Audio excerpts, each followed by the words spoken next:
Boa noite a todos que estão conosco presencialmente, virtualmente, nesta terça-feira, dia 5 de abril de 2022. E aqueles que estarão assistindo esse encontro em outro momento, através das mídias sociais, recebam também as nossas saudações. Os nossos corações hoje se unem da costa oeste a leste do Canadá, chegando até o Brasil, para receber a querida irmã Marta Antunes, que com a disponibilidade e o carinho de sempre, aceitou estar conosco esta noite para estudarmos juntos sobre o tema mediunidade na infância. Será feita uma breve exposição e logo em seguida abriremos o espaço para perguntas ligadas ao assunto. Nós vamos iniciar com uma apresentação da companheira e em seguida a Carol fará a leitura da página inicial seguida da prece, dando assim abertura à atividade da noite. Marta Antunes de Moura nasceu em berço espírita e é integrante da Federação Espírita Brasileira, da FEB, desde 1980. Ao longo de todos esses anos, se dedicou a diversas atividades e destacamos a formação doutrinária do trabalhador espírita, tendo sido também uma das coordenadoras da área de mediunidade da FEB.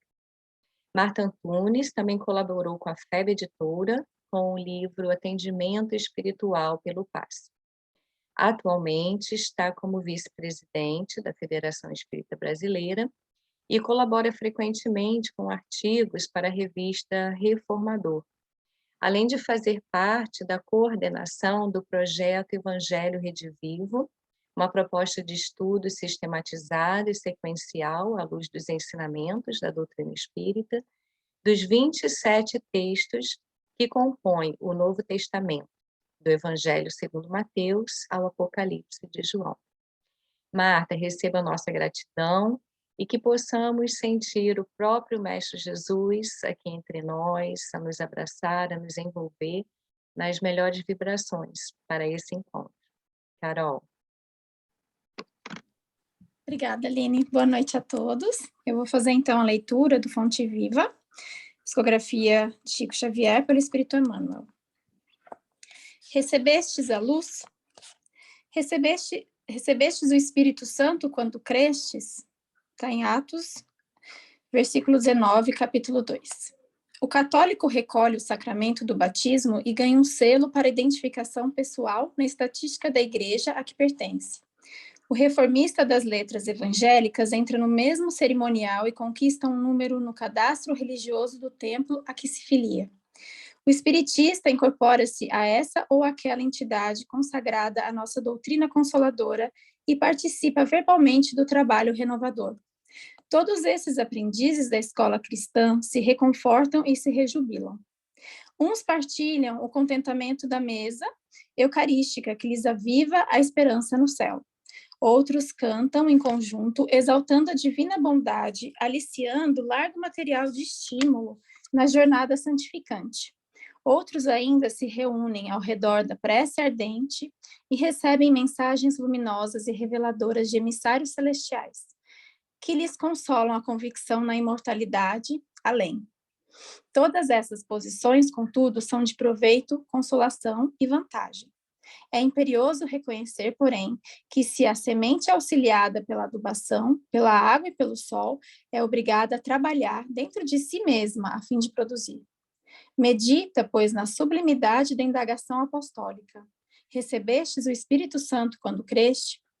Vale-te da revelação com que a fé te beneficia e santifica o teu caminho, espalhando o bem. Tua vida pode converter-se num manancial de bênçãos para outros e para a tua alma, se aplicares em verdade ao Mestre do amor. Lembra-te de que não és tu quem espera pela divina luz. É a divina luz, força do céu ao teu lado, que permanece esperando por ti.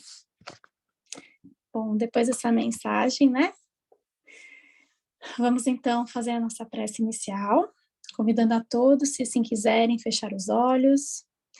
E nesse momento de alegria, rogando aos benfeitores, ao nosso Mestre Jesus Cristo, que se faça aqui conosco, nos iluminando, nos harmonizando, trazendo paz e luz por esta noite, agradecendo a presença de todos aqui, encarnados e desencarnados, a possibilidade da nossa querida irmã estar hoje reunida aqui conosco. Muita gratidão. Pedimos aos benfeitores que a inspirem, para que possa trazer a todos nós todo o conhecimento da espiritualidade amiga, Evangelho do Cristo, do amor. E assim que possamos dar início ao estudo de hoje, transformando o nosso interior, procurando o que há de melhor em nós a cada dia para seguir o caminho da luz divina. Que assim seja, graças a Deus. Marta, muito obrigada, é com você.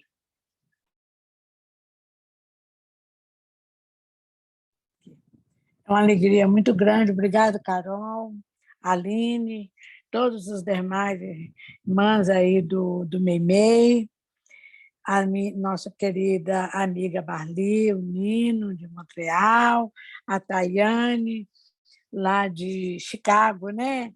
E a Carmen, todos os demais que estamos juntos neste momento, ligados pelo sentimento de afeto e de sintonia com a nossa doutrina espírita. Esse assunto, mediunidade na infância, mediunidade na criança, ele tem sido objeto de estudo e de atenção nos últimos anos, nos últimos 10 anos, vamos dizer assim, pelos espíritos. A nossa irmã Sueli Schubert Carlos escreveu um livro a esse respeito, dando uma visão bem panorâmica. E nós, a coisa de 5, 6 anos atrás, a FEB, fizemos um levantamento nacional, uma coisa assim, um protocolo muito bem feito, a colaboração da Associação Médica Espírita do Brasil, da Associação Médica Espírita do Distrito Federal, e também de pessoal, as pessoas, colaboradores, coordenadores da área da evangelização da criança e do jovem, sobretudo da criança, da assistência e promoção social, porque atende a muitas crianças também, né? Então, foi um projeto muito grande. E, durante um ano, nós trabalhamos essa pesquisa sobre a mediunidade na infância, e porque, na verdade, a gente não tinha muita informação prática sobre a mediunidade na criança. Nós temos aquela informação de Kardec, no Livro dos Médicos, a criança não deve participar de uma reunião mediúnica, porque ela está em formação psicológica, neurológica, uma série de fatores, biológica. Mas, daquela informação, a Sueli acrescentou algumas informações gerais em face da experiência que ela tinha, mas nós resolvemos fazer um levantamento nacional para ver, será que aumentou a mediunidade das crianças? Ou será que tem mais crianças médias? Não tem crianças médias? E nós fomos muito surpreendidos com essa pesquisa. Mais do que nós não tínhamos nem ideia do que nós o nosso intuito era só isso, saber se tinha crianças médias, qual o tipo de mediunidade e que idade que aparecia. Mas essa pesquisa, que vai sair um livro, já era para esse livro ter sido publicado, está pronto, mas, devido ao negócio da pandemia, os livros que foram publicados são mais eletrônicos e priorizaram aqueles livros que têm maior vendagem. Então, esse está aí. A qualquer hora dessa ele sai, porque o livro está pronto, que é o resultado desse levantamento nacional.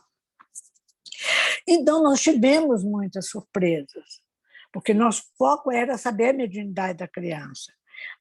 Aí nós vimos a primeira pergunta, quando no primeiros 6 meses da pesquisa que fizemos, a primeira pergunta que foi feita por todos, nós nos reunimos muitas vezes, é: a mediunidade na infância ela é incompatível com uma vida harmoniosa em família? Porque o que nós obtivemos era para a gente fazer uma pesquisa de um semestre, mas resolvemos ampliar essa pesquisa por um ano porque tivemos resultados surpreendentes. E nós tivemos, por sorte, à frente desse levantamento estatístico, uma pessoa que é doutora em estatística, professor de uma Universidade Federal, lá de Uberlândia, espírita. Então, ele fez todos os cruzamentos de dados, a pesquisa saiu, mas nós resolvemos ampliar até o final do ano. Então, ficou um ano de pesquisa. Então, a primeira observação que ocorreu, que caiu assim, que os espíritas, porque a pesquisa foi feita no meio espírita, nós não fizemos a pesquisa geral, não, foi no meio espírita, foi nas casas espíritas, com pais e mães espíritas. Então, a primeira surpresa foi que os pais, nós, não estamos tão preparados quando surge uma mediunidade na infância. Mesmo que nós sejamos atuantes numa casa espírita, mesmo que nós desenvolvamos um trabalho, quando a coisa chega, a gente parece que perde o rumo. Foi o primeiro resultado que saiu dessa pesquisa. Porque a gente tem uma informação da mediunidade no adulto, vai numa reunião mediúnica, transmite mensagem de um espírito sofredor, de um benfeitor, isso é uma coisa, a pessoa está adulta, sabe? Mesmo assim, a mediunidade no adulto precisa estar sempre em processo de controle, devido às influências. Mas quando surge na infância, a coisa tem uma outra conotação. Primeiro, porque pode ser fantasia da criança. Essa é a primeira coisa. A criança tem muita imaginação. Nos tratados de psicologia, nos tratados de pediatria, todos os médicos e psicólogos falam do amigo invisível que a criança tem. Quer dizer, ainda que esse amigo invisível para nós espíritas seja um espírito, que ele está vendo, que está conversando. Mas isso, no dia a dia, a criança falar na escola, a criança relacionar com seus amigos, as pessoas geralmente não entendem. Os professores, a escola, os amigos, e nem mesmo a família, negócio dessa criança ficar falando que tem um amigo.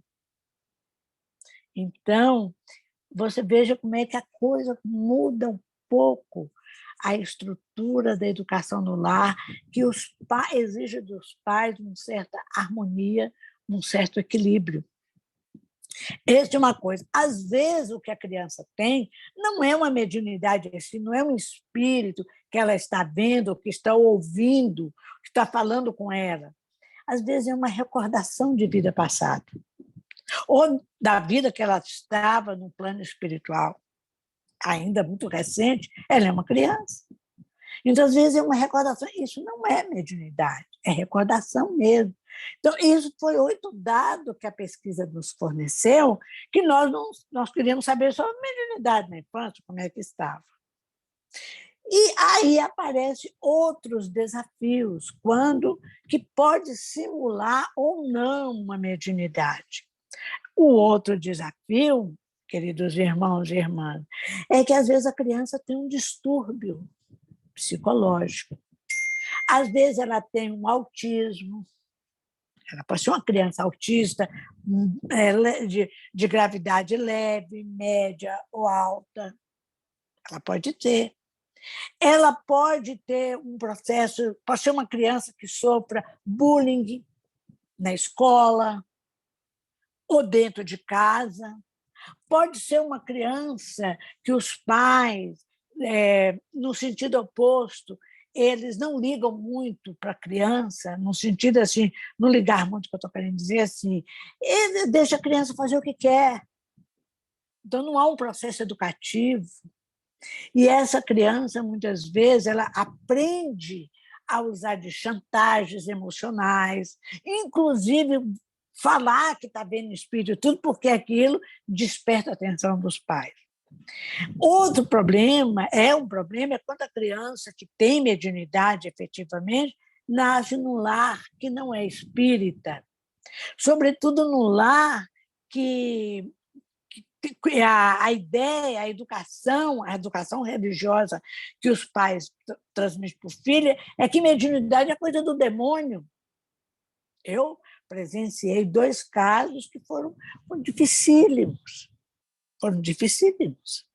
Porque os pais eram da linha protestante radical. Então, a linha protestante é mais amena.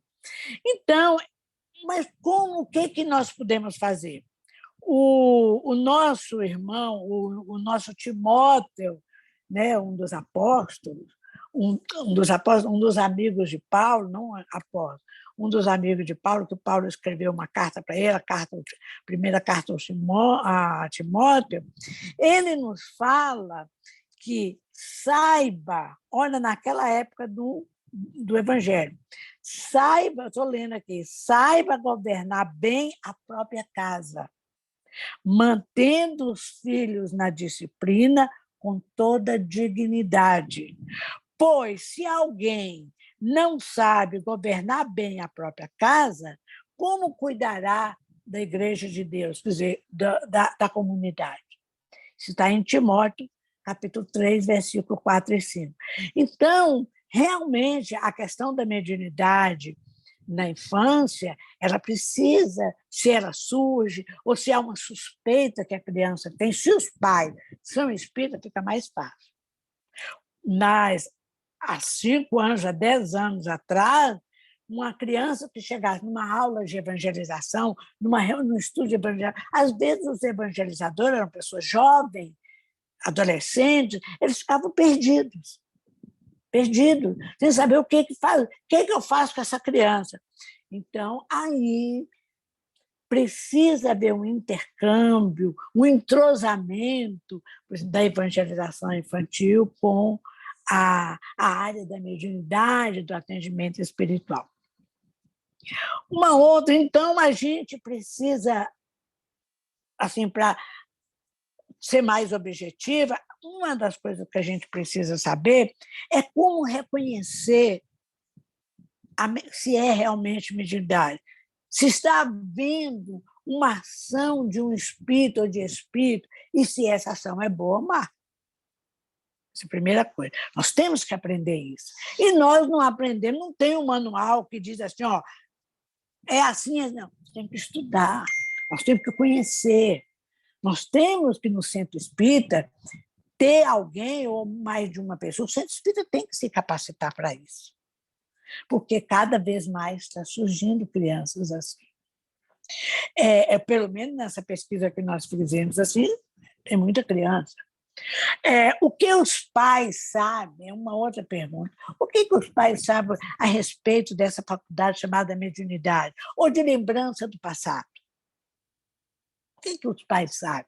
O que eles efetivamente... A gente ficou surpresa que, quando a gente observa que pais espíritas, que estão lá no centro espírita quase que todo dia, mas diante da mediunidade, né? Fica assim, tem muitas ideias próprias e vê que há um grande desconhecimento da realidade da mediunidade.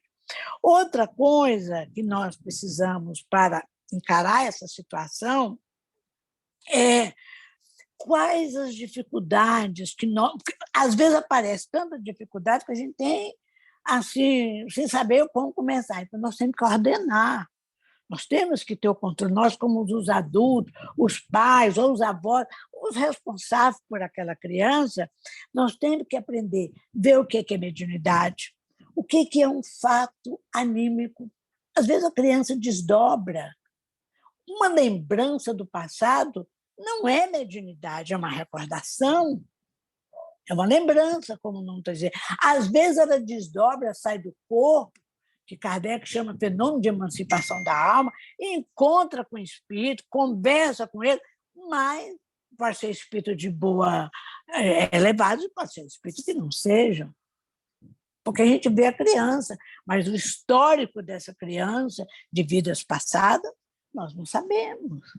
Pode ter sido uma pessoa muito boa, mas pode ter sido que não. Então, há essa imaginação excessiva.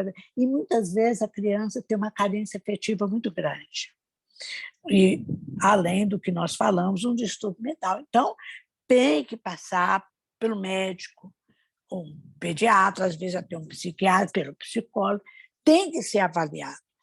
E isso não é uma coisa tão simples. Para falar é muito simples, mas então a gente tem que analisar não só essa criança tem uma percepção extrasensorial, mediunidade, em que grau é isso nós temos a respeito nós. Então, já dizia Emmanuel, no livro Taça de Luz, não duvides que, ao pé de cada berço, Deus nos permite encontrar o próprio futuro. De nós depende fazer um trilho perigoso para a descida à sombra ou uma estrada sublime para a ascensão à luz.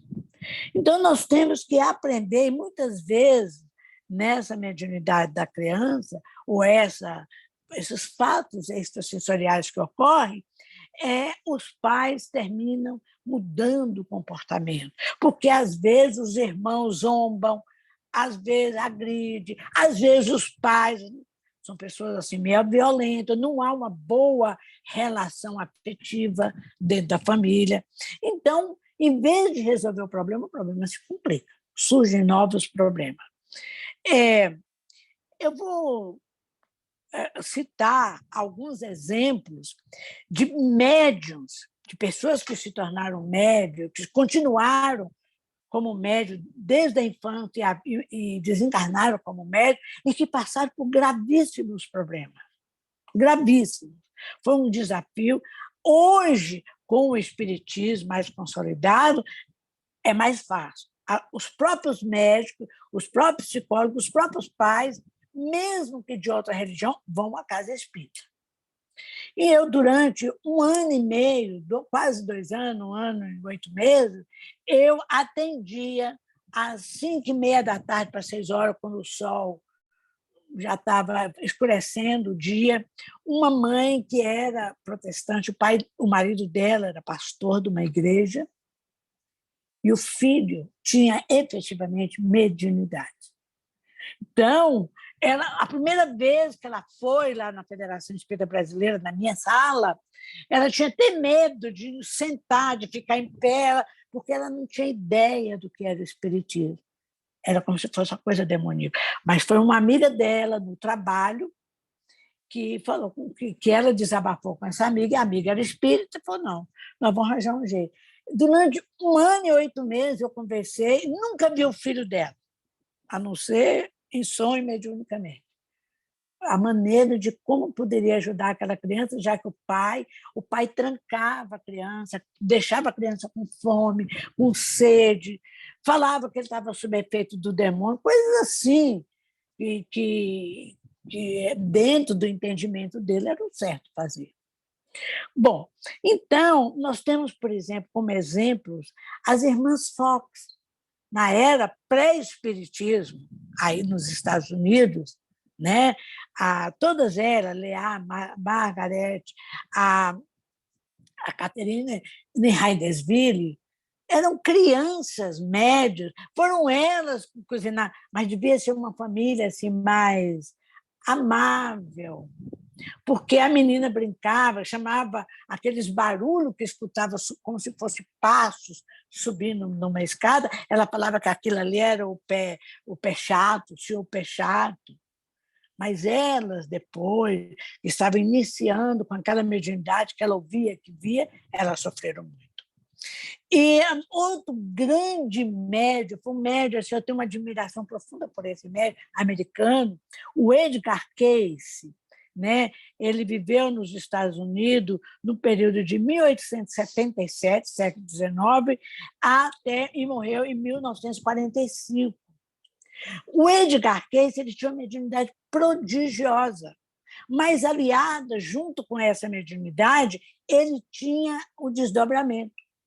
Ele tinha uma mediunidade, não era, ele psicografava, ele via, mas a mediunidade se revelava mais quando ele saía do corpo, dormindo ou não, ficava em estado sonambúlico, e conversava com os espíritos, e esses espíritos davam instruções, orientações para ele. Devia estar numa família que os pais eram mais abertos, porque nós não temos notícia de Edgar Cayce ter tido traumas. As irmãs Fox foram tão perseguidas que, no final, elas tiveram que dar uma declaração que tudo aquilo que ela falava sobre o espírito que era mentira, devido aos tormentos que elas sofreram. Então, no caso de Edgar Cayce, tem uma história muito interessante. Ele tinha 9 anos de idade, aproximadamente. E um amigo dele, um coleguinha dele, muito querido, eles eram amigos, ficou doente, ficou muito doente. Então, ninguém sabia, a criança estava com uma febre alta, a criança deu para ter convulsão e tudo. E pela descrição dos sintomas, a gente vê hoje que ele devia estar com meningite, nunca ficou com o pescoço duro, aquela coisa toda. Então, devia estar com a meningite, mas naquela época não sabia. Então, Edgar Cayce ora e pede a Deus para ajudar o colega dele, o amigo dele. E ele sai do corpo, encontra com um espírito, um homem que fala que tinha sido médico.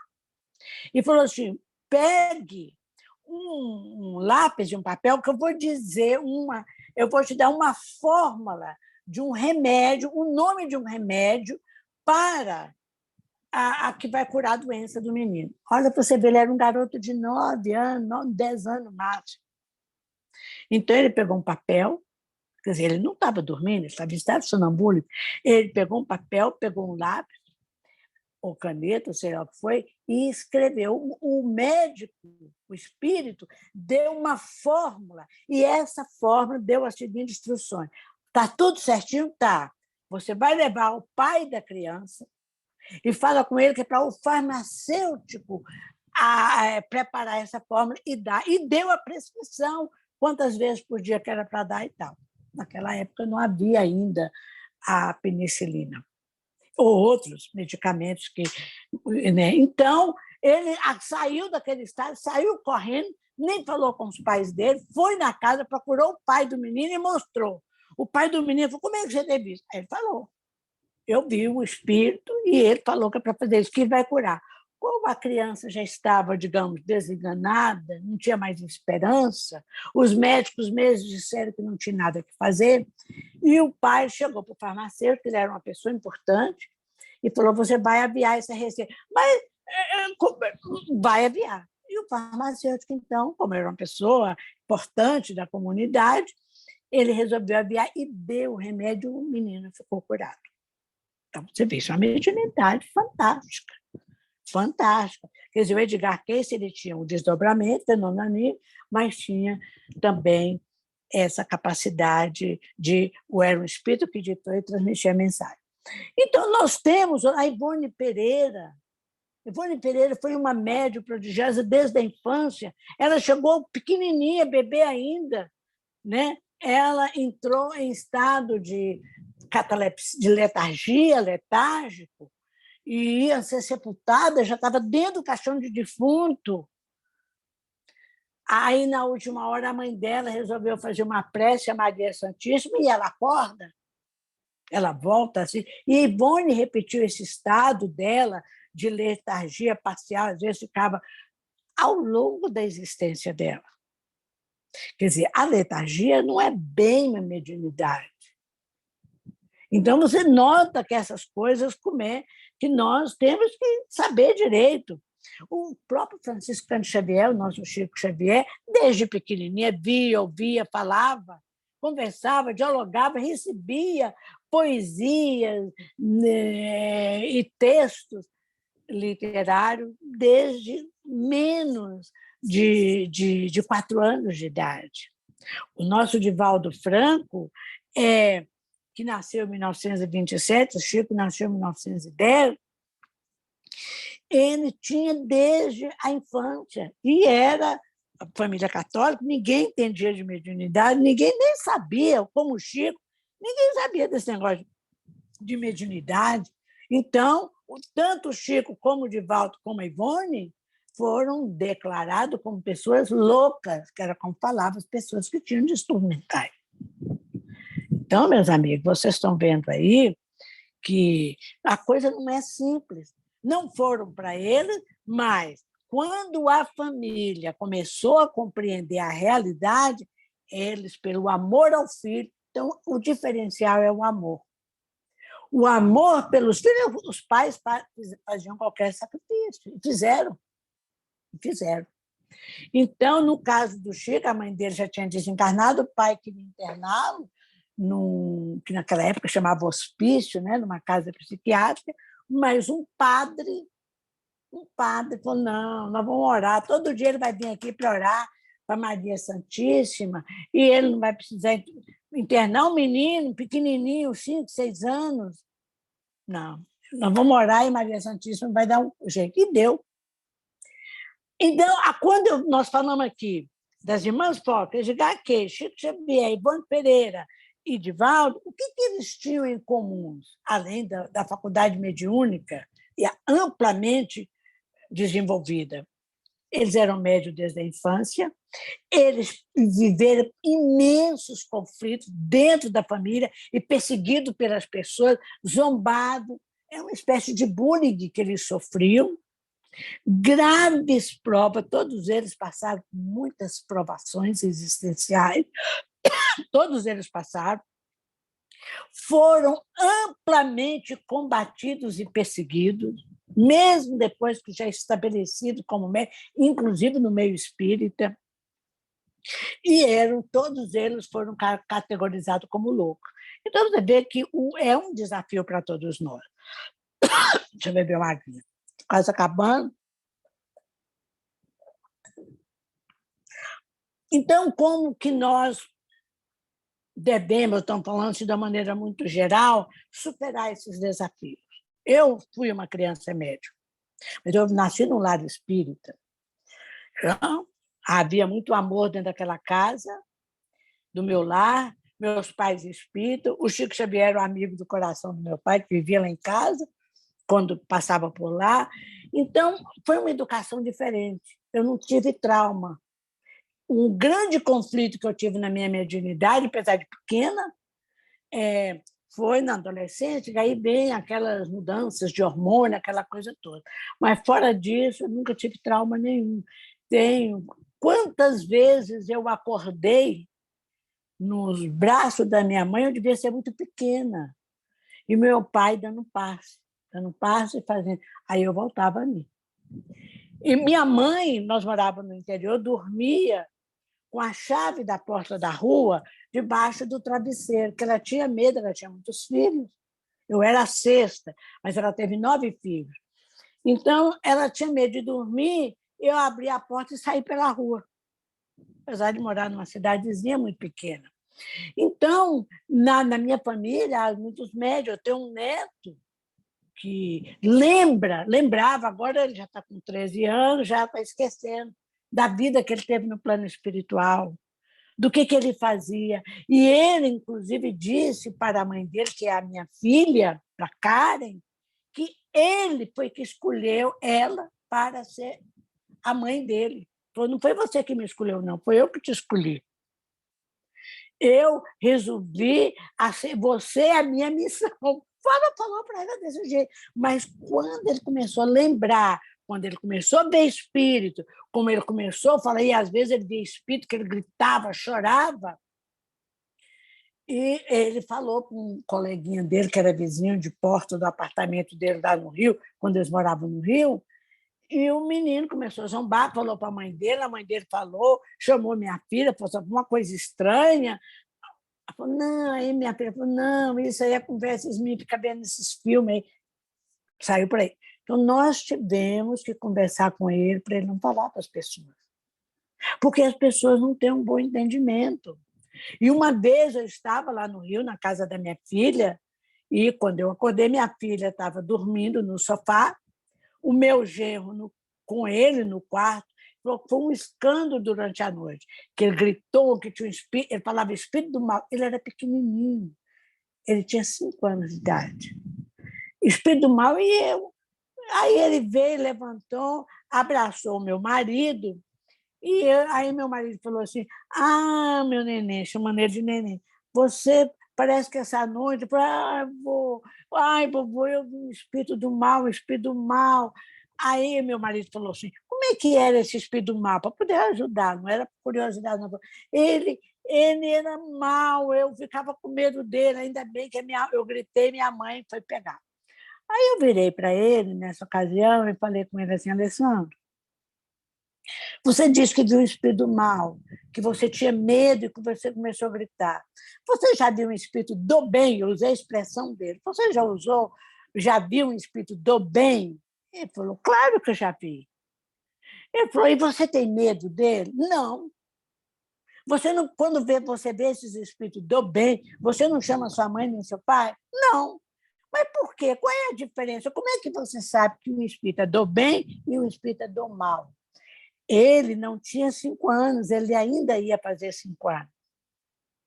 Ele falou assim: olha, vovó, porque o espírito do bem, ele brilha na linguagem infantil dele, quer dizer, isso é uma resposta que para nós também é uma resposta muito complexa.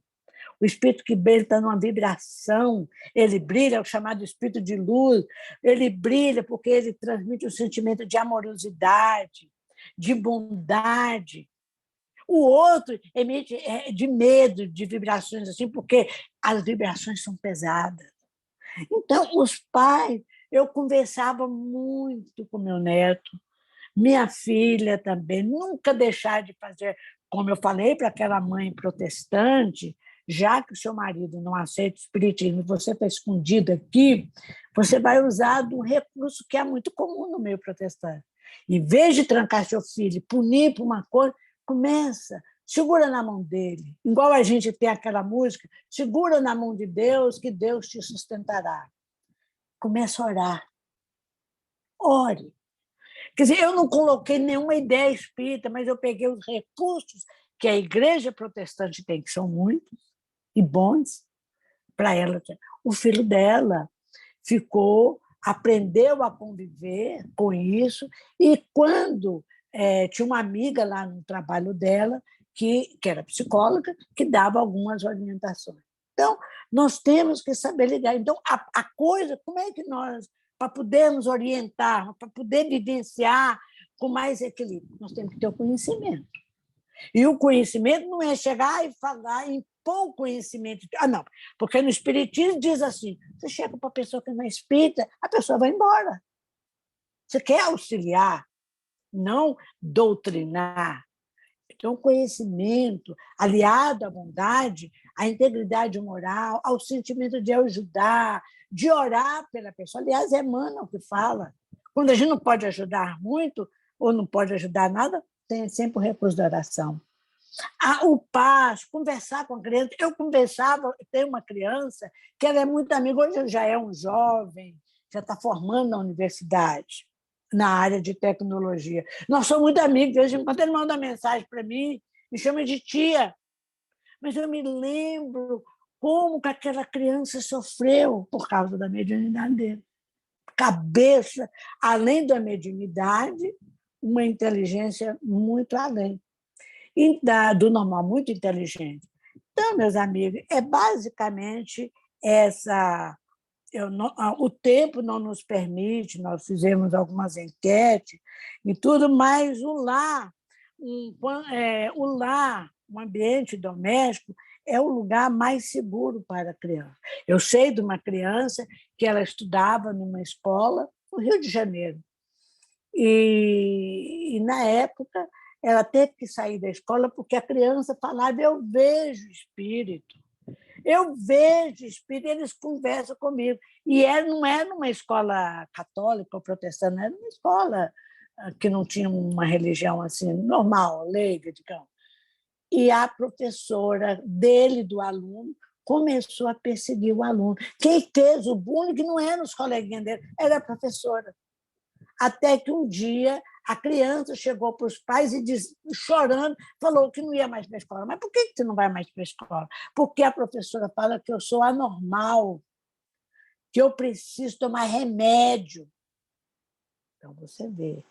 Aí, era uma professora, foi levada à diretoria, tudo isso. A professora foi demitida para a escola. Mas os pais resolveram tirar a criança daquela escola. A professora falava para a criança baixinho, botava ela numa mesa e os coleguinhas na outra mesa, você é anormal. Quer dizer, sei lá, quer dizer, uma professora desequilibrada. Então, nós temos que lidar com essas coisas, né? Porque são problemas que não são simples, e a quantidade de criança.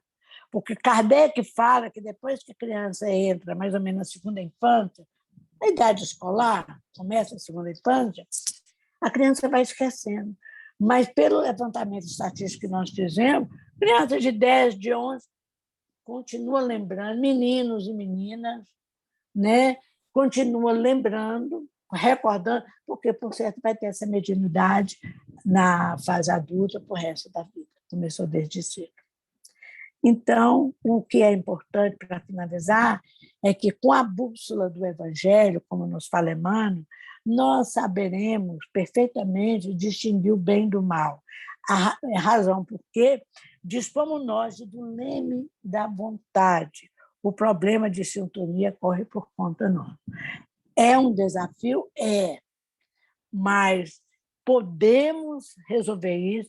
E, quando tiver oportunidade, eu posso mandar maiores informações, resultado de pesquisa para vocês, se vocês estiverem interessados em aprofundar mais esse assunto. E o livro que vai sair, se Deus quiser, dentro desses 2 anos, vai sair. Excelente. Marta, obrigada por essa breve exposição. Nós vamos abrir agora o espaço para perguntas, comentários, e daí a Marta vai desenvolver um pouquinho mais. Eu estou vendo que a Tayane já está com a mãozinha levantada. A gente já tinha recebido aqui algumas perguntas. Eu vou fazer uma dessas perguntas, então, tá bom, Tayane? Aí Marta responde, depois a gente vai para a pergunta da Tayane. Quem quiser pode colocar aqui no chat também, ou abrir o microfone e fazer a pergunta, tá? Depois da Tayane. Então, vamos lá. Essa pergunta é bastante interessante, Marta. Qual a idade apropriada para que uma criança ou um jovem inicie o curso de educação da mediunidade? E quando que essa criança ou esse jovem, essa pessoa, pode iniciar na reunião mediúnica? Olha, hoje em dia as coisas estão bem diferentes, graças a Deus. Mas, quando iniciou-se os estudos sistematizados, estudo contínuo do ES, era só para adulto. Eu me lembro que, naquela época, o ESG foi lançado em 1983. Era um curso para adultos. Eu me lembro direitinho, até porque eu era coordenadora, mas a orientação vinha dos dirigentes. Eu era uma simples diretora da FEB. Então, era para adulto. E o jovem tinha que ficar na juventude espírita até os 23 anos de idade. Só depois dos 23 anos de idade, se ele quisesse estudar. Era uma coisa assim muito escolástica, muito certinha, mas serviu naquela época, no final do século XX, no 1980, 1990. Naquele momento, era como a sociedade estava organizada e não houve nenhum problema, porque era como a sociedade estava acostumada. Depois a gente percebeu, antes de iniciar o século XXI, por que um jovem, começaram a surgir jovens precoces, não só na inteligência, mas aprendi as coisas com facilidade, na maneira de ser. Por que esse jovem não podia estudar o chamado curso de adulto? Então, felizmente, essa coisa mudou. E hoje nós temos jovens de 14 anos que se matriculam, 13, quer dizer, jovens que estão entrando na adolescência. Às vezes, pelo menos para estudar, no estudo do Evangelho Rede Vivo, no estudo de vários dos livros de Kardec, da codificação, do EA, do aprofundado, nós temos muitos jovens, mas são jovens que às vezes vão acompanhando até os pais. Os pais vão, e às vezes eles se revelam muito interessantes, muito mais, até mais espertos que os pais. Eu conheci uma criança aí em Toronto, aí no Canadá, e hoje os pais deles moram nos Estados Unidos, eles mudaram para os Estados Unidos, moram em Miami. A menina, eu estava aí em Toronto para fazer um seminário, fazer umas palestras, e depois que houve aquela palestra geral, que todo mundo podia assistir, os jovens e tudo, ia ter uma mesa redonda, um círculo, uma discussão circular sobre mediunidade. Então, os pais pegaram as crianças, falaram, colocaram numa outra sala, aí no TSS de Toronto, e mais uma das crianças, que devia ter uns 10 anos, o jeitinho dela, ela era bem jovem, ela perguntou para mim, não para os pais, ela perguntou para mim se ela podia ficar ali. Falei, pode. Eu nem pensei, falei, pode, fica aqui do meu lado. Aí, como ela ficou sentada do meu lado e eu segurando a mãozinha dela, os pais acho que ficaram sem jeito de tirar. Pois bem, as perguntas, não vou dizer todas, mas as melhores perguntas que houve naquela discussão circular veio dessa criança. Era uma criança que estava ainda na fase da evangelização da infância, tá? Nem era jovem. Então, hoje em dia, a gente tem que avaliar. Tem aquele jovem de 20 anos, não tem maturidade nenhuma, não tem senso de compromisso, de responsabilidade, e, de uma certa maneira, eles têm razão, porque eles estão fazendo faculdade, estão estudando, não tem tempo.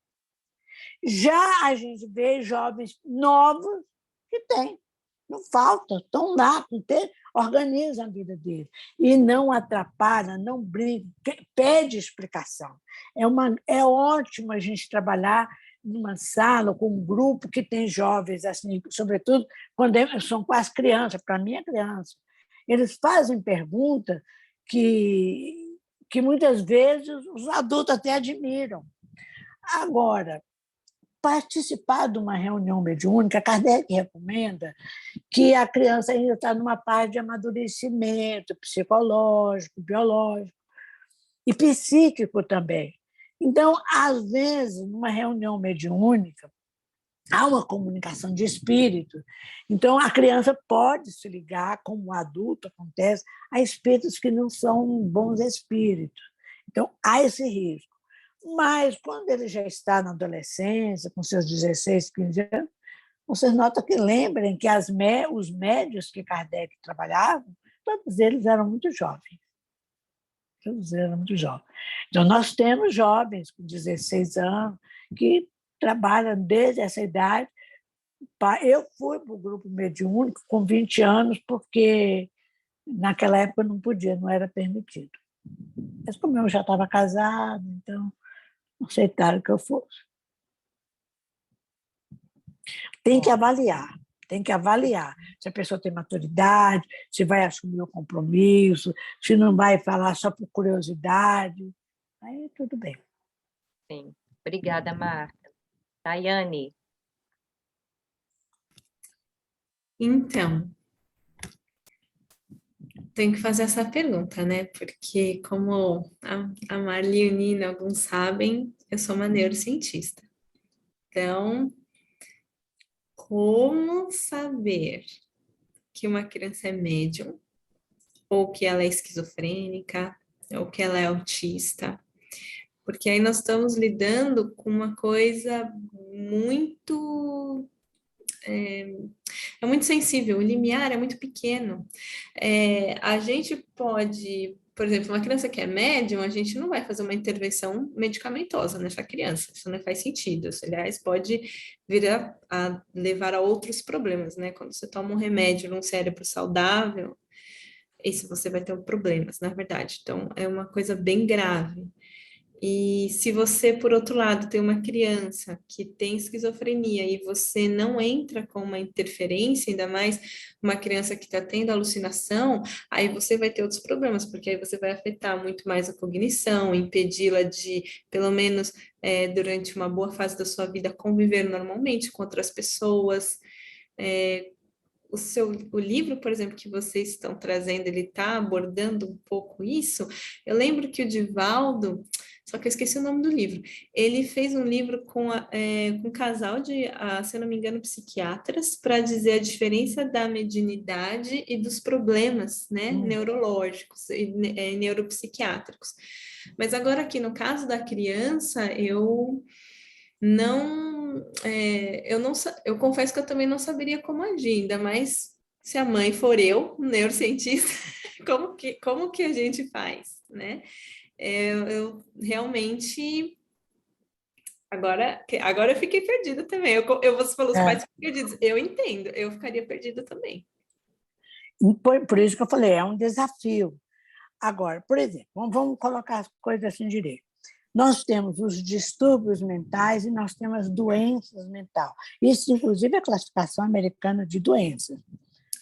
A classificação internacional.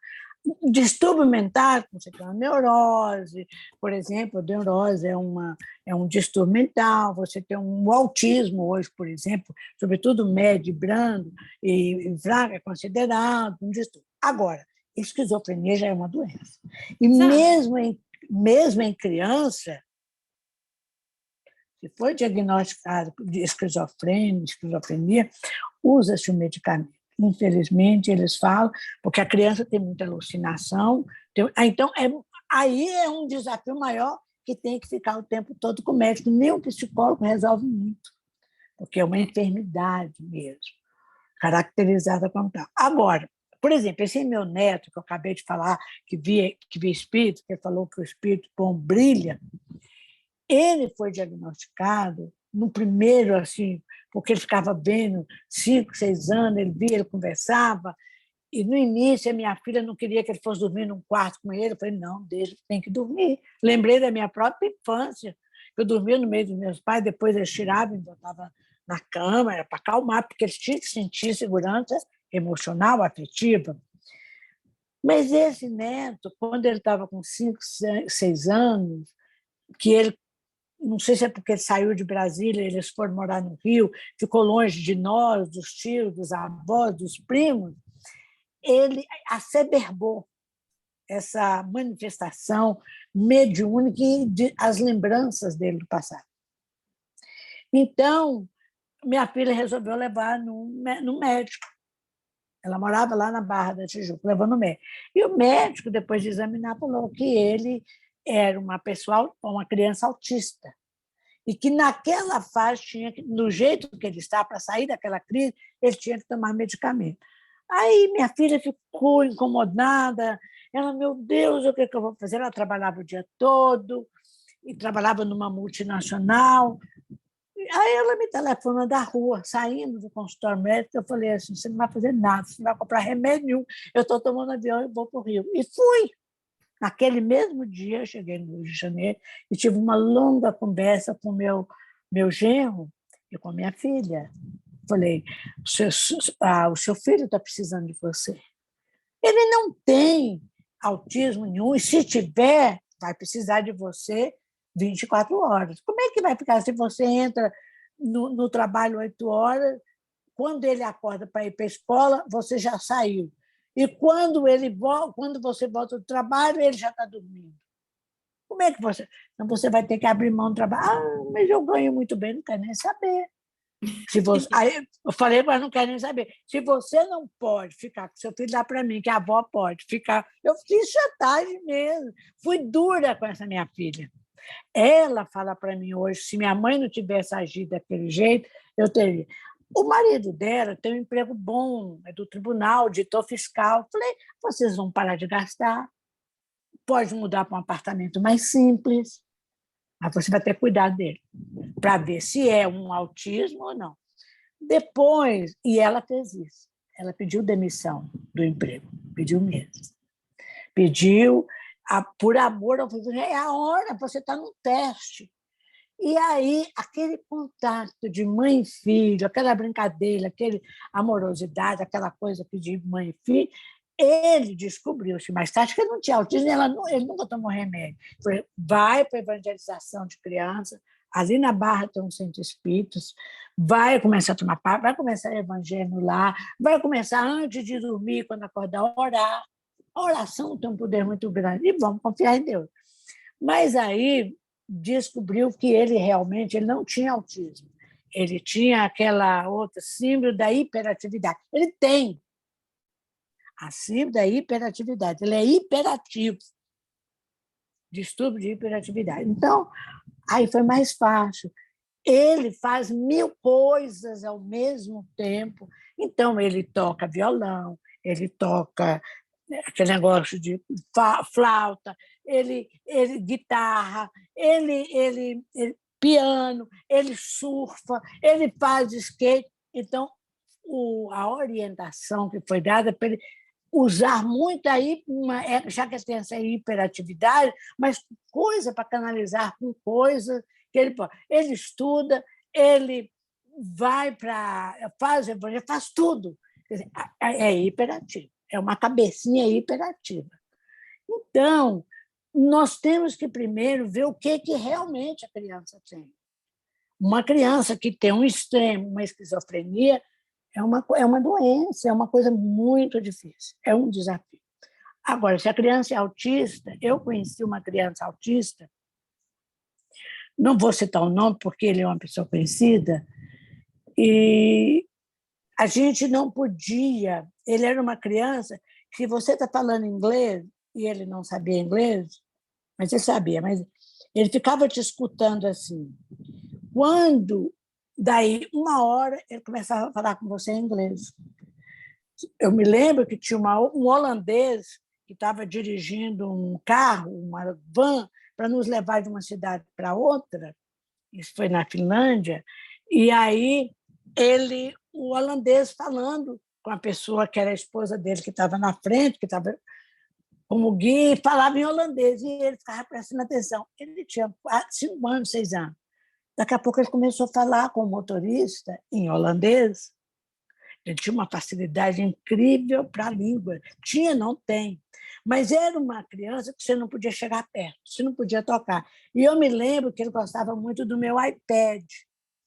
E um dia, o negócio do que a gente ia de abraçar a criança, ele pegou meu iPad, eu fui abraçar ele deu um grito, ele jogou tudo assim.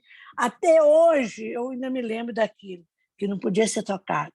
Pois bem, 2 anos depois, eu voltei à casa dele. Eu toda cuidadosa, para não chegar perto dele, conversar com ele, como se eu estivesse conversando com um adulto.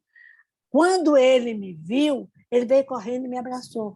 A educação que ele recebeu no lar e dos professores especializados durante esses 2 anos, ele já não tinha aquele temor, aquele desespero de ser tocado. Agora, tem uma inteligência bem acima do normal. Então, os pais têm que saber adaptar tudo isso. São desafios. Não tem mediunidade, mas é um autista, e é um autista de médio para alto.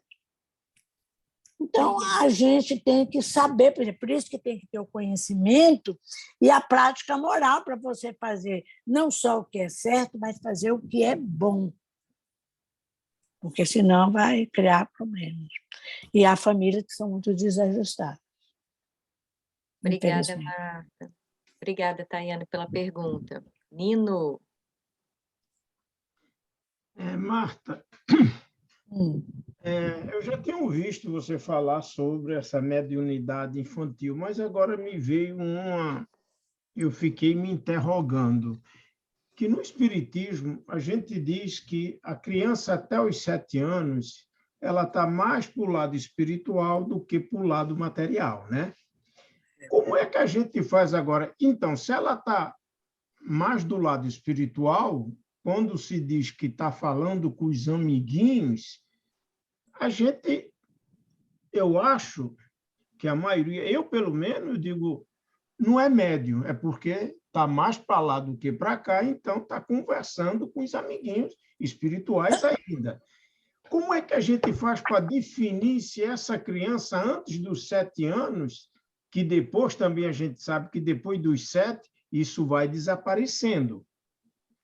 Como é que a gente sabe, antes dos 7, se é mediunidade ou se é conversa entre amigos espirituais? Aí é minha questão, amigos espirituais ou mediunidade?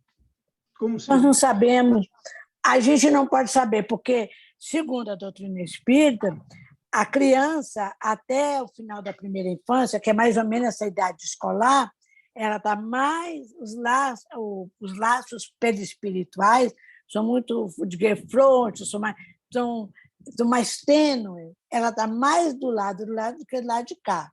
E essa enraizamento perispiritual, como um conto, vai até mais ou menos a adolescência. Da adolescência que ela começa a revelar que está encarnada mesmo. Mas nesses primeiros 5, 6 anos, a criança vive na realidade. Então, a gente não sabe dizer o que a gente tem que saber, como conduzir, porque tem pessoas que ficam o adulto fica curioso. Como é que ele é? Como é que é esse espírito? A gente não deve fazer isso. Porque a criança tem muita fantasia, tem muita imaginação. Sobretudo se for uma criança com carência afetiva, ela vai ver que aquilo ali, o pai, a mãe, o irmão, o amigo, tem interesse, ela vai começar a inventar. Então, por exemplo, eu sei de uma criança, ela tinha 5 anos de idade. Então, a mãe dela estava aqui em casa, vieram aqui em casa no almoço, no domingo. Eu convidei pessoas muito queridas, e a mãe tinha ela de 5 anos de idade, e chegou e falou assim, todo mundo sentado na mesa, nós aqui de casa, alguns netos, uma filha, um filho.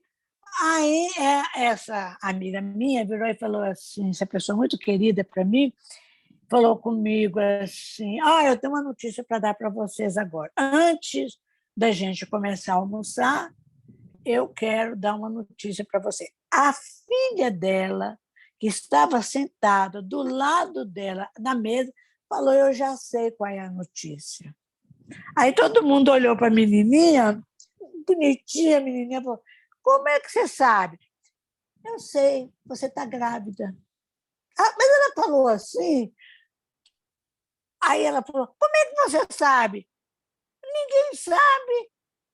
Aí ela falou, eu sei, porque o meu irmão falou para mim.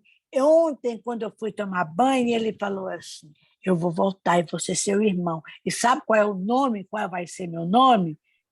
Meu nome vai ser Daniel.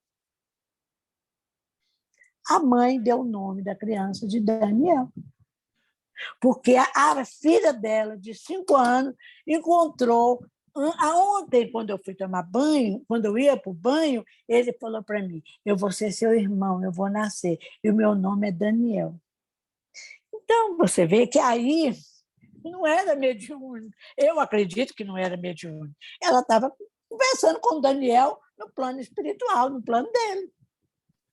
É como se fosse um desdobramento, né? Uma coisa assim. Então, a gente não sabe definir. Por exemplo, no caso do Edgar Cayce, que eu contei a história, ele saiu do corpo. Houve uma emancipação da alma, mas foi mediúnico porque o espírito transmitiu uma coisa que ele não sabia. Ele viu o espírito e o espírito deu uma fórmula medicamentosa para ele. Então, Onino é muito difícil, viu? Agora, a gente tem que tomar muito cuidado, que tem criança que tem imaginação, sobretudo quando na casa a criança é média, as outras querem imitar.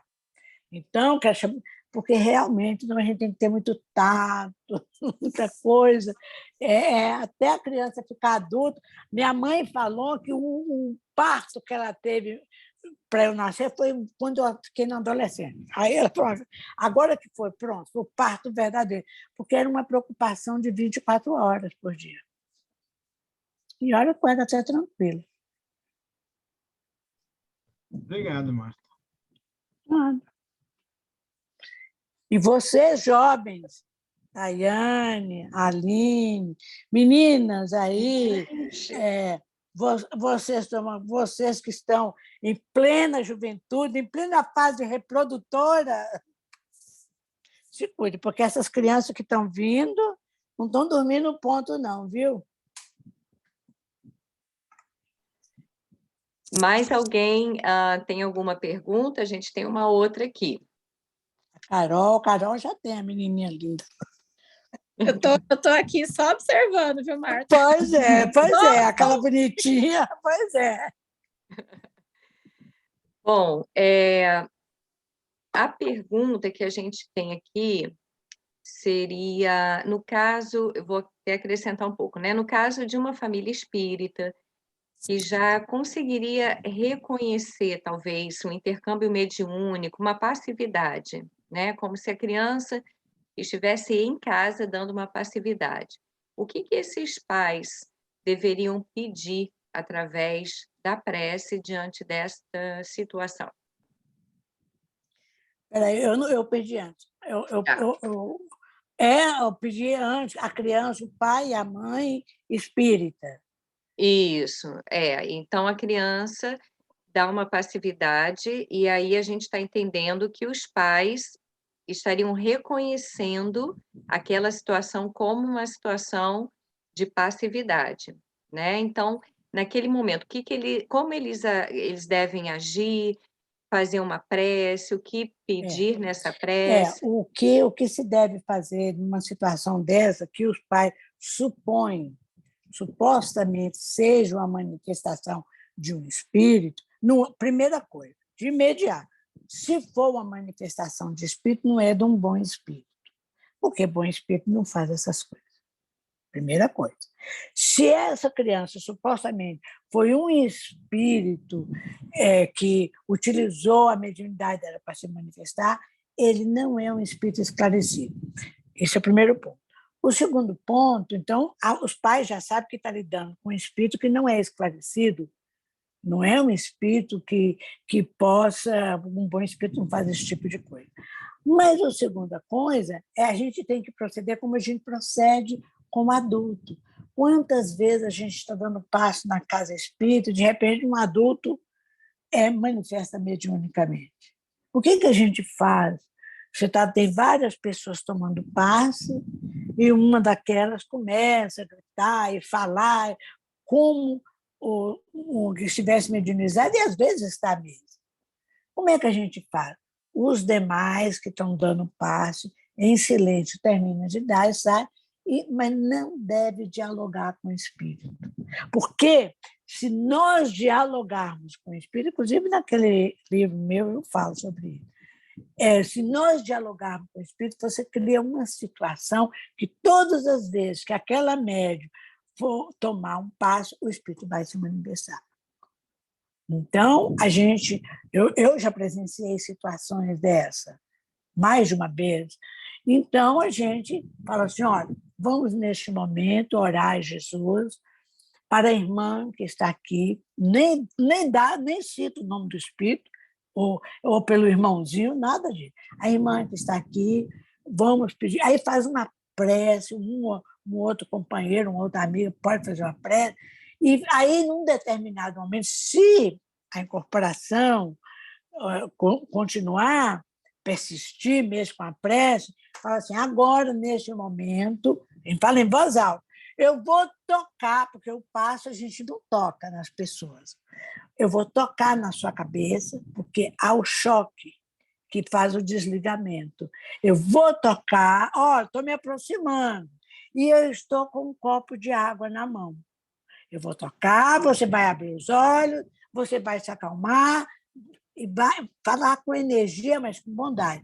E depois da água. Aí o espírito se afasta. Depois essa pessoa precisa ser atendida. Manda ela esperar, conversar com ela, encaminhá-la dentro de uma reunião de estudo, reunião de paz, porque senão o espírito está dominando ela, fazer irradiações para ela, fazer vibrações dentro do grupo mediúnico para ela. Mas o primeiro auxílio ali é a prece e o passe. o passe que vai ajudá-la a afastar. Agora, a gente nunca deve cometer o equívoco de dialogar com a suposta entidade, porque a entidade quer isso, chama atenção para ela. Ela quer. E vai, na hora da prece, fala, se tiver alguém querendo te comunicar, nós temos dia tal, dia tal, dia tal. Na minha reunião mediúnica do dia tal, nós temos prazer em receber. Chamo o espírito, o protetor, o orientador, para levar, afinal de contas, aquela reunião ali tem um orientador que cuida. É mais ou menos assim. Eu já vi um caso, foi um dos casos mais difíceis que eu passei na minha vida. Hoje eu sou muito amiga da mãe da moça, e eram duas irmãs, e nós somos muito amigas. O espírito tomava o corpo dela e ela, apagava. E eles nem eram espíritas, eles passaram um dia perto da Federação Espírita Brasileira, mais na frente tem um hospital universitário, pouco depois. E ela estava naquela aflição porque a filha desmaiou. Começou a chorar, e pum, apagou. Então ela pegou a filha, ela e o marido dela pegaram a filha, nem quis usar o carro, pegaram um táxi e levaram até o hospital universitário. Quando eles passaram, eles deviam ser no final da tarde, quando eles passaram, eles viram escrito na Federação Espírita Brasileira, Deus, Cristo e Caridade. E ela diz que ela olhou assim, viu aquilo, falou, quem sabe o problema da minha filha não seja... Eles eram católicos. Foi para o pronto-socorro. Aqui no Brasil, pelo menos aqui em Brasília, não existe neurologista de plantão. É uma especialidade que atende ali, faz um atendimento, dá um medicamento. Quando foi no outro dia, depois daquele medicamento, ela foi na febre. A mãe foi na febre. Eu estava trabalhando lá e nós iniciamos ali uma amizade. E um dia ela levou a filha, uma funcionária lá, falou, dona Marta, tem uma senhora aí que diz que é amiga da senhora, a filha está desmaiada. O funcionário mesmo ajudou a levar. Tinha um outro diretor lá na FEB, nós fomos dar par. Uma moça desmaiada, apagada, literalmente apagada, numa poltrona, e estava fazendo consulta com o neurologista, que era 5 estrelas aqui de Brasília, e eu dando passo, meus braços doíam de tanto dar passo, fazendo oração. Depois, um outro amigo nosso que estava lá, deu passo. De repente, falei, meu Deus, já tem quase 1 hora que a gente está dando passo, como é que a gente vai tirar essa pessoa desse estado? Que ela apagava, ficava totalmente apagada. Aí me veio, ainda bem que eu tenho um pouco de medo, me veio na cabeça, molhe os lábios dela com água. Aí eu saí, arranjei um copo de água, mas falei, vou molhar com o quê? Não tinha algodão. Peguei papel higiênico, molhei, comecei, enquanto o Sete dava o passo, o amigo lá dava o passo, eu comecei a molhar os lábios dela com água. O espírito falou comigo, molhe os lábios dela com água, que nós vamos fazer alguma coisa para ela acordar. E ela acordou. 5, 10 minutos, eu molhando, os lábios fechados. Às vezes eu puxava assim, um lábio, botava um pouquinho de água, e ela acordou. Na verdade, essa menina ela não tinha, ela era uma jovem de 18 anos de idade, ela não tinha mediunidade. E todas as vezes a mãe dela falava, ela tem mediunidade? Eu não vejo espírito, porque eu não via, eu não sentia. Você sabe o que ela tinha? Ela tinha um câncer de tireoide. Então, o câncer de tireoide, isso foi o médico que me explicou depois. Ele tinha um câncer de tireoide, ela tinha um câncer de tireoide, e esse câncer de tireoide, ele dava depressão, retira a vitamina, cálcio, sobretudo o cálcio. Quando o nível de cálcio estava muito baixo, ela desmaiava. Ela ficava nesse estado letárgico. Quando descobriu que ela tinha aquele câncer, ela operou, tomou remédio, nunca mais ela teve. Nunca viu, nem nada. Então, vocês notam que não aparentemente era mediunidade, tinha todos os sintomas no estado letárgico, sonâmbulo, mas não era. Era um câncer que ela tinha de tireoide. Então, tem muitas coisas que a gente tem que aprender, mas a gente aprende uns com os outros quando os desafios chegam para nós. Obrigada, Marta. Bem, nós estamos indo para o final do nosso encontro e temos uma pergunta aqui no chat que eu vou fazer então, tá, Marta? E aí nós vamos seguindo aí para o encerramento. A pergunta diz assim: algumas crianças que nasceram a partir da década de 80 são consideradas índigo. Essas crianças possuem mediunidade aflorada ou são somente inteligentes? Qual a diferença de uma criança que não é índigo, mas tem uma mediunidade aflorada? Bom, a criança índigo, que foi feita por aquela jornalista americana, aquela história, criança cristal, depois chegou também, que era mais espiritualizada, tem as duas coisas. Tem uns que são crianças que têm um alto nível de inteligência elevada, elas têm então, elas percebem as coisas, não é uma percepção extrasensorial, é devido às conexões neurológicas dela. Uma pesquisa que foi realizada na Universidade da Califórnia, e a mesma pesquisa foi reproduzida na Universidade da Bélgica e da Holanda, e chegaram aos resultados muito similares. Eles investigaram uma quantidade enorme de crianças de todo tipo. Criança que podia ser índio, que podia... criança. E eles observaram, os cientistas, os pesquisadores observaram que as crianças, eles queriam ver o nível de inteligência, queriam ver a inteligência dessas crianças. Eu até publiquei uma vez um artigo sobre esse assunto.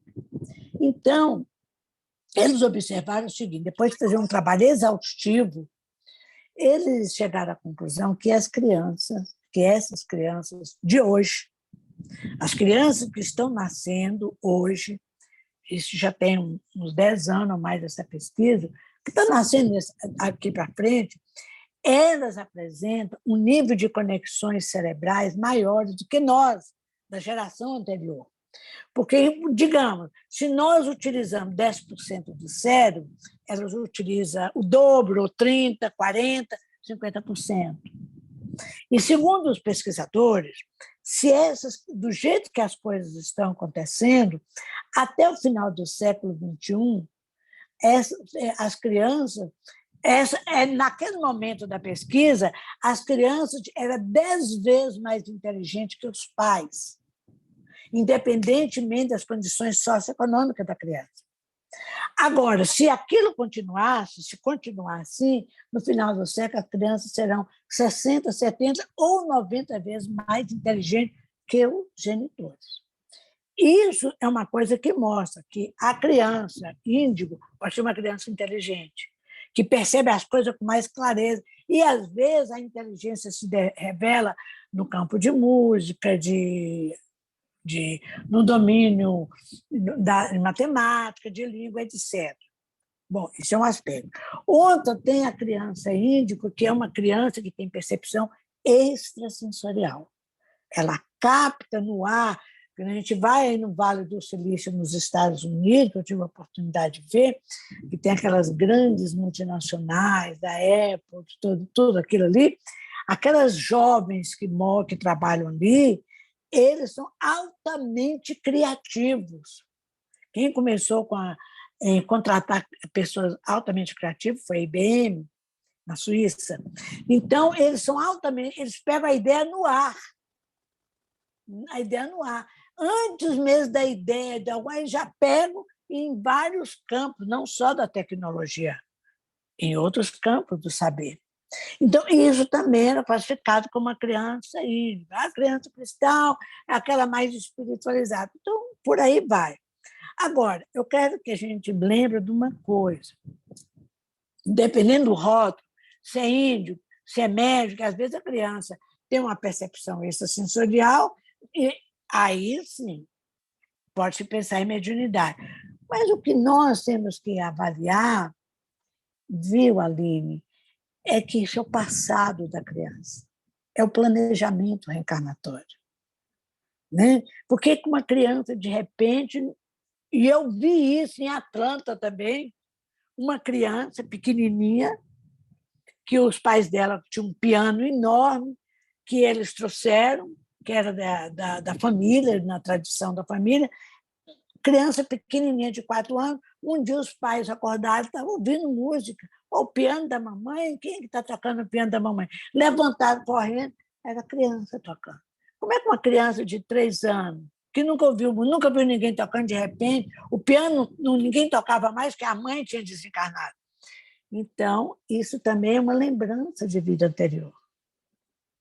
Pode ser uma pessoa que foi um músico, que foi um matemático, uma pessoa, por exemplo, um Einstein, no campo da física, se ele renascer, ele vai renascer com uma inteligência brilhante por aí afora. Então, o que nós precisamos é que nós estamos vivendo uma era de grandes desafios, tanto para o lado positivo, como no desafio quando a gente vê crianças desde pequenas que são autoritárias, mandonas. Existe até uma síndrome médica chamada síndrome do imperador, que são crianças que são, desde pequenininha, altamente mandona, autoritária, que dominam os pais e dominam todo mundo. É um distúrbio negativo. Então, tem pessoas que já estão se revelando no mundo, pessoas que, quando vai escrever número, ele vê o som dos números, ele não ouve o som do que os números. O número 1 tem um som, o número 2 tem um som, quer dizer, são faculdades humanas que estão sendo ampliadas. Nós todos estamos no meio disso aí, e inclusive a mediunidade. Eu acredito que a mediunidade do futuro vai ser geral. Todo mundo vai poder comunicar com os espíritos. É uma faculdade psíquica, então, com o desenvolvimento do psiquismo humano, vai ser possível a gente se comunicar com os encarnados e com os desencarnados. Excelente. Marta, nós estamos chegando, né, ao finalzinho. Acredito que estejamos todos muito felizes e gratos com, com esse estudo maravilhoso, com tantos dados trazidos, né, tantas informações. E, para a gente finalizar, gostaria de pedir se você pode fazer uma oração final. Claro E aí que sim. nós finalizamos. Mais algum comentário, alguma pergunta de algum companheiro que esteja aí virtualmente? Então vamos, Marta. Tá bom. Obrigada. Eu queria, antes de nós fazermos a prece, eu tinha trazido uma enquete que eu fiz com umas crianças conhecidas, filhas de amiga e parente, para ver uma criança que tinha mediunidade, uma criança que tinha uma inteligência comum, normal, básica, e uma criança que se revelava acima da média. Mas não vai dar tempo, né? Nós já estamos com o tempo esgotado nessa enquete. Foi uma enquete que rolou aqui nas redes sociais no Dia das Mães de 2018, parece. Mas só uma pergunta, uma criança, digamos assim, uma criança que viu o amigo invisível, que viu o irmão que era o amigo invisível. Depois que o irmão nasceu, nunca mais ela viu o amigo invisível. Então, a pergunta era: quem é o chefe da sua casa? A pergunta era essa. Essa criança que era amiga, que tinha um amigo invisível, que vivia conversando com um amigo invisível, quem dava, o pai não tinha muita paciência, a mãe que ficava. Então, quem é o chefe da sua casa? Ela respondeu: é a mamãe. Ela faz comida, ela cuida da casa, ela varre a casa, ela tem paciência comigo. E era a chefe da casa. Perguntou para a criança de 8 anos, que tinha mediunidade bem tranquila. O chefe da casa, os dois, papai e mamãe. E perguntou para o menino que tem uma inteligência mais elevada. Minha mãe, ela pensa que faz tudo. Ela pensa que faz tudo. Ela limpa e cuida, mas, na verdade, é um trabalho coletivo. Você vê 3 crianças, praticamente da mesma idade, os níveis, dá para a gente ver. Então, aí tem outras perguntinhas, depois eu passo para você. Mas é interessante como é que, dentro do nível de inteligência ou da percepção, a criança reage. Então, aí a gente vê a diferença. Então, vamos fazer a nossa prece. Amado Mestre Jesus, amado Senhor da nossa vida, benfeitor maior, que em nome de Deus, o nosso Pai Celestial, nos comulam com tantas bênçãos. A bênção do conhecimento, do aprendizado, a bênção dos amigos, dessa necessidade tão importante na nossa vida, do calor humano, da fraternidade, da solidariedade. Neste momento de paz, Senhor, em que nós aqui estamos reunidos sob o teu amparo, em nome de Deus, sob o amparo dos benfeitores espirituais, dos amigos, dos familiares, nós, Senhor, só temos a vos agradecer. Não temos nada para vos pedir para nós mesmos, porque todos os dias da nossa vida nós somos abençoados pelo teu amor, pela tua compaixão, pela tua misericórdia. Mas, Senhor, queremos sim, nesse momento de fraternidade, de aconchego, de vibrações superiores, pedir-vos algo. Pedir pela paz do mundo, pela guerra. Essa guerra que está lá na Ucrânia, na Rússia. Meu Deus, meu Senhor, vivemos uma época que nós precisamos trabalhar mais o amor, construir mais as coisas positivas. Envolva todas as pessoas envolvidas nesse conflito bélico, os que provocam, os que sofrem, nas vibrações do teu coração generoso. Que haja paz no nosso mundo, na nossa humanidade. Que haja paz, saúde e alegria em todos os que estamos aqui reunidos. Em teu nome, Senhor, encarnados e desencarnados. E assim, agraciados pela tua bondade, nós chegamos ao final da nossa reunião de estudo. Sim, sim.